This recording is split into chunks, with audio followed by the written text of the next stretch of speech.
I, 28M, discovered that my fiancée Madeline, 27F, has been lying about her job and income for our entire 5-year relationship. We got engaged 6 months ago, and I thought I knew everything about her. Boy, was I wrong. Madeline and I met at a mutual friend's birthday party. She confidently introduced herself as a marketing executive at a well-known tech company. I was impressed by her career success at such a young age. We hit it off immediately, bonding over our shared love for hiking and indie movies. As our relationship progressed, Madeline would often talk about her big projects, important meetings, and work trips. She'd come home late, claiming she had to finish urgent presentations. Sometimes, she'd be away for days, supposedly attending marketing conferences in other cities. I never questioned it because I trusted her completely. I come from a working-class background. My parents run a small grocery store, and I worked hard to put myself through college. I now have a stable job as an accountant at a mid-sized firm. Madeline's supposed high-powered career was something I admired and aspired to. We moved in together after 2 years of dating. We split our rent and expenses 50-50, based on what I thought was her high salary. Madeline always insisted on this arrangement, saying she believed in financial equality in relationships. I thought it was admirable, not realizing I was actually covering most of our living costs. When I proposed 6 months ago, Madeline was overjoyed. We started planning an expensive wedding, thinking we could easily afford it with our combined incomes. Madeline even talked about buying a house in an upscale neighborhood after the wedding. Last week, everything changed. I was helping Madeline's sister Amy, 25F, move into her new apartment. Amy and I have always gotten along well. She's more reserved than Madeline but equally kind. While unpacking a box labeled old photos, I came across several pictures of Madeline working at a small local cafe called The Daily Grind. I asked Amy about it, assuming it was just a part-time job from years ago. Amy looked confused and said, "That's where Madeline still works. She's been a barista there for the last 6 years." I thought Amy was joking at first. I told her that Madeline worked in marketing at a tech company. Amy's eyes widened, and she said, "Oh no, I thought you knew. Madeline's been lying to everyone about her job for years. She even made up fake business cards and a LinkedIn profile. Our parents don't know either." I felt like the ground had disappeared from under my feet. Amy looked horrified, realizing she had just exposed her sister's lie. She begged me not to tell Madeline that she had accidentally revealed the truth. In a daze, I finished helping Amy move and then drove home. My mind was racing, trying to make sense of this revelation. Had our entire relationship been built on a lie? When I got home, Madeline was in the kitchen making dinner. She greeted me with a smile, asking how the move went. I couldn't hold it in anymore. I confronted her about what Amy had told me. At first, Madeline tried to deny it. She claimed Amy must be confused or playing a prank. But when I mentioned the photos I had seen, Madeline's face crumpled. She sat down heavily at the kitchen table and started crying. Through her tears, Madeline admitted that she had been lying about her job and income this whole time. She explained that when we first met, she was embarrassed about being just a barista while all her friends had corporate jobs. She lied about having a marketing job, thinking we'd only date for a short time. But as our relationship got serious, she felt trapped in the lie and couldn't find a way to tell the truth.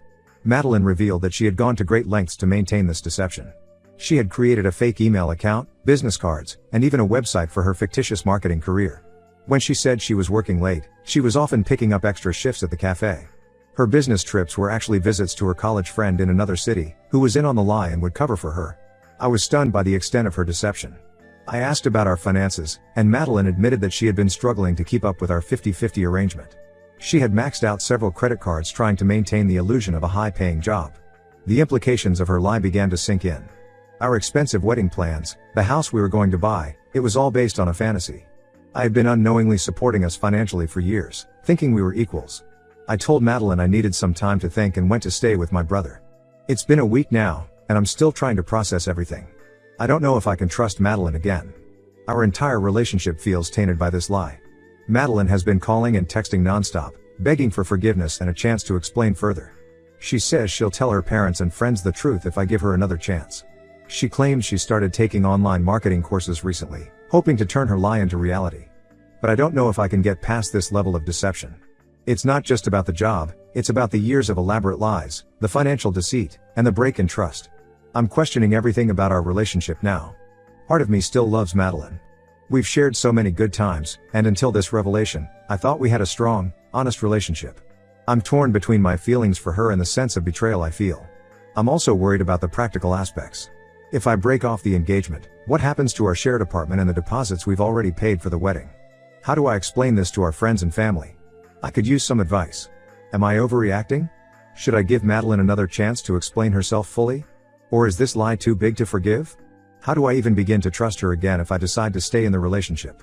I'm lost and confused. Any insights or similar experiences would be greatly appreciated. Update 1. Thank you all for your advice and support on my last post. The past few weeks have been a roller coaster, and I wanted to give you an update on what's happened. After taking some time to think, I decided to hear Madeline out completely. We met at a neutral location, a park near our apartment where we used to have picnics. It felt strange to be there now, with this huge issue between us. Madeline came clean about everything. She walked me through her entire deception, from the moment she first lied about her job to all the elaborate steps she took to maintain the lie over the years. She had created multiple fake email accounts, not just for her fictional job but also for her imaginary colleagues. She showed me the website she had built for her fake marketing company, complete with case studies and client testimonials, all fabricated. What shocked me most was learning that Madeline had been secretly taking online classes in marketing for the past 2 years. She showed me her course certificates and said she had been trying to make her lie a reality. She had applied for several entry-level marketing positions but hadn't had any luck yet. Madeline also revealed the full extent of her financial troubles. She had racked up over $30,000 in credit card debt trying to keep up with the lifestyle she thought she needed to maintain. She had been making minimum payments, but the interest was piling up. I asked Madeline why she didn't come clean earlier, especially when we got engaged. She said she had tried to tell me the truth several times but always lost her nerve at the last moment. She was terrified of losing me and disappointed herself for not living up to the image she had created. While I appreciated her honesty, I was still hurt and confused. The scale of her deception was hard to comprehend. I told Madeline I needed more time to think about our relationship. She agreed and said she would respect my decision, whatever it might be. A few days after our talk, something unexpected happened. I got a call from Madeline's mother, Lisa. She was hysterical and asked if I knew where Madeline was. Apparently, Madeline had finally confessed everything to her parents and then disappeared. She left a note saying she was ashamed and needed some time alone. I was worried sick. Despite everything, I still cared about Madeline's well-being. I called all of Madeline's friends, but no one had heard from her. We filed a missing person report with the police. For 3 days, we had no idea where Madeline was or if she was safe. On the 4th day, we got a call from a hospital in a city about 200 miles away. Madeline had been admitted after fainting in a bus station. She was physically fine, just dehydrated and exhausted. The doctor said she had been having panic attacks. I drove to the hospital immediately. When I saw Madeline, she looked terrible, pale, with dark circles under her eyes. She broke down crying when she saw me. She said she couldn't face everyone after her lies were exposed, so she ran away. She had been sleeping in bus stations and cheap motels, too ashamed to come back. Seeing Madeline in that state made me realize that despite her lies, I still cared about her deeply. I told her that running away wasn't the solution and that we needed to face this together. She agreed to come back home and get help. We're now back in our city. Madeline has moved in with her parents temporarily while she gets therapy. She's also looking for a new job, determined to start fresh with honesty this time. As for our relationship, we're taking things day by day. I've decided to give Madeline another chance, but I've made it clear that it will take time to rebuild trust. We've postponed our wedding indefinitely and are essentially starting our relationship over from scratch. Madeline has been incredibly remorseful and is working hard to make amends. She's told all her friends and extended family the truth about her job and finances. It's been hard for her, but I'm proud of her for facing the consequences of her actions. We're also going to couples therapy to work on our communication and trust issues. It's been eye-opening to realize how much this lie affected every aspect of our relationship. We're learning to be more open and honest with each other, even about small things. Financially, we're working with a debt counselor to figure out how to tackle Madeline's credit card debt. I've agreed to help her, but only if she sticks to a strict budget and continues to be honest about her spending. I know some people might think I'm a fool for giving her another chance, but I believe people can change if they truly want to. Madeline's actions since coming clean have shown me that she's committed to being honest from now on. That said, I'm cautiously optimistic about our future, but I'm also prepared for the possibility that things might not work out. I've made it clear to Madeline that this is her last chance. Any more lies, no matter how small, and I'm done. Thank you all for your support and advice. It's been a difficult few weeks, but I feel like we're slowly moving in the right direction. I'll update again if there are any significant developments. Update 2. I want to thank everyone for their support and advice over the past few months. A lot has changed since my last update, and not all of it for the better. Madeline and I had been working on rebuilding our relationship. She was going to therapy regularly, had come clean to everyone about her lie, and was actively job hunting. Things seemed to be slowly improving between us. We were communicating better, and Madeline was being more open about her feelings and struggles. About a month ago, Madeline got a job as a social media coordinator for a small local business. It wasn't the high-powered marketing career she had fabricated, but it was a start in the right direction. The pay wasn't great, but it was honest work, and Madeline seemed excited about the opportunity to gain real experience in marketing. I was proud of her for securing a legitimate job in marketing. It felt like a positive step forward in our relationship and in Madeline's personal growth. She was working hard, coming home with stories about her day that I knew were real this time. However, last week, I discovered something that has shaken everything up again. I was using Madeline's laptop to print some documents, with her permission, when I noticed an email notification pop up. The subject line caught my eye: monthly payment confirmation. I know I shouldn't have, but given our history, I clicked on it. What I found left me stunned. The email was a receipt for a $5,000 payment to a company called Career Creators. I did some digging and found out that this company specializes in creating fake work histories, complete with websites, phone numbers for references, and even fake pay stubs. I confronted Madeline about this immediately. At first, she tried to deny it, but when I showed her the email, she broke down. She admitted that she had been using this service for years to maintain her lie about her marketing career. The social media coordinator job she recently got? It was real, but she had used the fake work history from Career Creators to get it. Madeline explained that she had been using Career Creators since before we met. When she first signed up for their services, she was desperate and felt stuck in her barista job. She convinced herself it was just a temporary boost to get her foot in the door of the marketing world. Even after coming clean to me and everyone else, Madeline said she couldn't bring herself to delete her fake work history. She was afraid she'd never get a foot in the door in marketing without experience. She swore that now that she had a real marketing job, she was done with the fake history. I was devastated. Just when I thought we were moving past the lies, I discovered an even deeper level of deception. All the progress we had made in rebuilding trust over the past few months felt meaningless in light of this new revelation. Madeline begged me to understand, saying she was terrified of losing this opportunity in marketing. She promised to come clean to her new employers and delete all traces of her fake history. But for me, it was too late. The damage was done. I told Madeline that I couldn't continue our relationship. The lies were too much, too deep, and had gone on for too long. Even if she came clean now, the fact that she had continued to use the fake history after everything we'd been through was something I couldn't get past. Madeline was hysterical, promising to do anything to make it right. But I knew that I would never be able to fully trust her again. Every achievement, every story about work, every new connection she made, I would always wonder if it was based on lies. I moved out of our shared apartment the next day. Madeline's parents, who had been supportive of her after the initial revelation, were shocked and disappointed to learn about this new deception. They've told me they understand my decision to end the relationship. I'm now staying with a friend while I look for a new place. I've called off our engagement for good this time. It hurts, and part of me still loves Madeline, but I know I can never trust her again. The Madeline I fell in love with never really existed. This whole experience has been a harsh lesson in the importance of honesty in relationships. I'm taking some time for myself now, focusing on my own career and personal growth.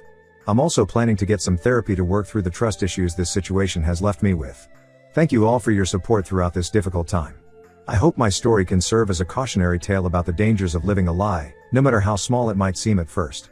Update 3: It's been half a year since my last update, and I wanted to share how things have progressed. After ending things with Madeline, I threw myself into my work and personal development.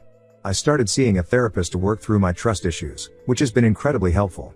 We've been exploring why I didn't notice the red flags in my relationship with Madeline and how I can build healthier relationships in the future. I've also picked up some new hobbies. I joined a local hiking group and have been exploring trails in our area every weekend. It's been a great way to clear my head and meet new people. I've also started taking cooking classes, something I always wanted to do but never made time for when I was with Madeline.